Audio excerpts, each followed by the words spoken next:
নমস্কার বন্ধুরা, কেসি কিচেনে সবাইকে স্বাগত। আজ আমি নিয়ে এসেছি কুমড়োর একটা নিরামিষ রেসিপি। এরকম কুমড়ো রেসিপি কিন্তু খেতে ভীষণভাবে ভালো লাগে। ভাত বলো বা রুটি পরোটা সব জিনিসের সাথেই খেতে খুব ভালো লাগে। আর এইরকমভাবে যদি বানিয়ে দাও, বাচ্চারা বা বড় সহজেই খেয়ে নেবে। বড়রা তো খায়, কিন্তু বাচ্চারা সহজে কুমড়োটা খেতে চায় না। কিন্তু এইভাবে একদিন বানিয়ে দেখো, খেতে দুর্দান্ত লাগে আর এত টেস্ট হয় এইভাবে বানালে। চলো দেখে নিই কীভাবে বানাচ্ছি।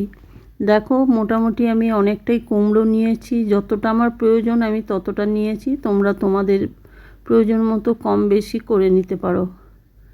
এরপর দেখো, খোসাটা ছুলে নিলাম। পুরোটা কিন্তু ছুলবো না, একটু একটু রেখে দেবো। তারপরে এইভাবে একটু লম্বা লম্বা করে এগুলোকে কেটে নিয়েছি। কেটে ধুয়ে পরিষ্কার করে নিয়েছি। এইদিকে একটা কড়াই আমি আগে চড়িয়ে দিয়েছিলাম। তারপরে দেখো, কড়াইটা গরম হয়ে যাওয়ার পর সর্ষের তেল 1 চামচ দিয়ে দিলাম। সর্ষের তেলটা দিয়ে দেওয়ার পর ওইদিকে যে কুমড়োগুলো আমি কেটে রেখেছি সেই কুমড়োগুলো আমি তেলের মধ্যে দিয়ে দেবো। তেলের মধ্যে দিয়ে কুমড়োটা কিন্তু একটুখানি সময় নিয়ে ভালো করে ভেজে নেব। আমি একটু কুমড়োটা অন্যভাবে বানাচ্ছি।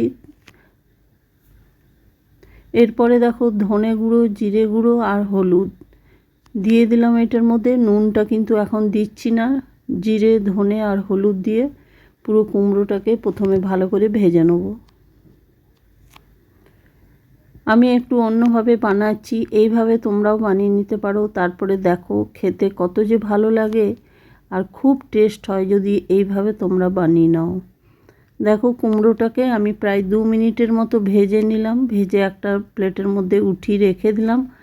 আবার ওই কড়াইটা চড়িয়ে তার মধ্যে আবার 1 চামচের মতো তেল দিয়ে দিলাম। তেলটা দিয়ে দেওয়ার পরে দেখো, একটা তেজপাতাকে 2 টুকরো করে দিয়ে দিলাম। 2টো শুকনো লঙ্কা দিয়েছি। লঙ্কা আর তেজপাতাটা একটু নাড়াচাড়া করে নিলাম। তারপরে 1 চামচ মৌরি, 1 চামচ পাঁচফোড়ন আর 1 চামচ গোটা জিরে।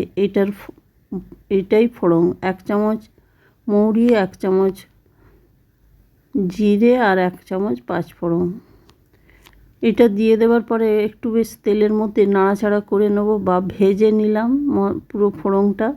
তারপরে কিছুটা আদা, মোটামুটি 1 ইঞ্চির মতো আদাকে আমি গ্রেট করে দিয়ে দিলাম।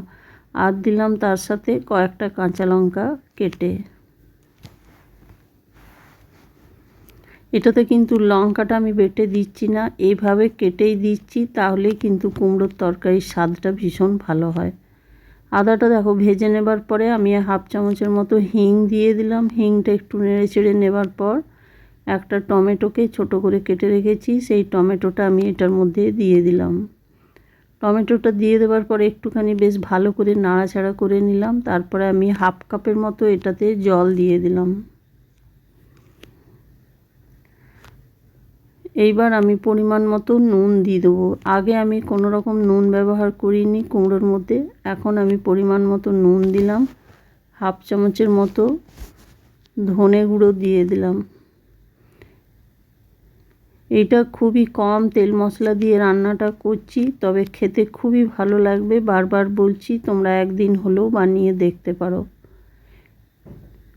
ধনে গুঁড়োটা দিয়ে দেওয়ার পরে দেখো, কিছুক্ষণ আমি এটাতে ঢাকা দিয়ে রেখে দিলাম। তারই মাঝখানে আমি দেখো ঢাকাটা খুলে 1 মুঠো আমি গোটা ছোলা ভিজিয়ে রেখেছিলাম রাত্রিবেলায়, সেই ছোলাটা 1 মুঠো দিয়েছি। এটা পরে দিলে কিন্তু সেদ্ধ হতে সময় লাগতো, সেই জন্য আমি ওই জলটা দেওয়ার পরেই দিয়ে দিয়েছি। ওটা আমার দেখানো হয়নি। ঢাকা খুলে একটুখানি ভালো করে নেড়ে চেড়ে নিলাম। তারপরে ওইদিকে যে কুমড়োগুলো ভেজে তুলে রেখেছি সেই কুমড়োগুলো আমি দিয়ে দিলাম মশলাটার মধ্যে। আর এটা এত কম তেল মশলায় রান্নাটা এত সুস্বাদু হয়, একদিন তোমরা না বানিয়ে খেলে বুঝতে পারবে না। একদিন এরকমভাবে আমার মতো বানিয়ে দেখো, ভাত, রুটি, পরোটা সব জিনিসের সাথে খেতে ভীষণ ভালো লাগে। এই কুমড়োটা কিন্তু একটু সময় নিয়ে কষিয়ে নিতে হবে।